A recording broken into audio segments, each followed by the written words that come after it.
যোৱাকালি মই আপোনালোকক জনাইছোঁ আৰু আপোনালোকৰ জৰিয়তে ৰাইজকো জনাইছোঁ যোৱাকালি আমি দুটা জেগাৰ পৰা IED সদৃশ এটা আমি ষ্ট্ৰাকচাৰ পাইছোঁ পাণবজাৰৰ পৰা আৰু গান্ধী বস্তিৰ পৰা আৰু যিহেতু খবৰ আছিলে যে সাতগাঁৱতো তেনেকুৱা এটা IED সদৃশ বস্তু থোৱা হৈছে গতিকে যোৱা ৰাতিও আমি চালোঁ আজি ৰাতিপুৱা আমি পালোঁ যোৱাকালি যি দুটা বস্তু পাইছোঁ IED সদৃশ একেই ধৰণৰ বস্তুটো ইয়াতো পোৱা গৈছে তাতে ডিটনেটৰ আছে চাৰ্কিট আছে আৰু এক্সপ্ল'চিভ জাতীয় ছাবষ্টেঞ্চ আছে কিন্তু এক্সপ্ল'চিভ হয়নে নহয় আৰু যদিহে এক্সপ্ল'চিভ হয়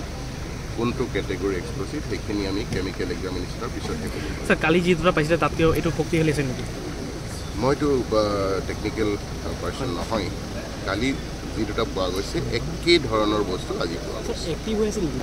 আৰু ট্ৰিগাৰিং মেকানিজমটো ইয়াত নাছিল মই জুখি চোৱা নাই লাষ্ট গেটত এতিয়াও অভিযান চলি আছে লাষ্ট গেটতো আছে বুলি যিহেতু কৈছিলে গতিকে পুলিচৰ ফালৰ পৰা আমাৰ যিখিনি সাৱধানতা অৱলম্বন কৰিব লাগে সেইখিনি কৰা হৈছে আৰু সময় সাপেক্ষে দেখা যাব আমাৰ পৰৱৰ্তী পদক্ষেপ কি হয় আমি যেতিয়াই এইটো সংবাদ মাধ্যমৰ যোগেদি আমি খবৰ পাইছোঁ তেতিয়াৰ পৰাই আমি য'ত যি সাৱধানতা অৱলম্বন কৰিব লগা হৈছে সেইখিনি ব্যৱস্থা আমি লৈছোঁ আৰু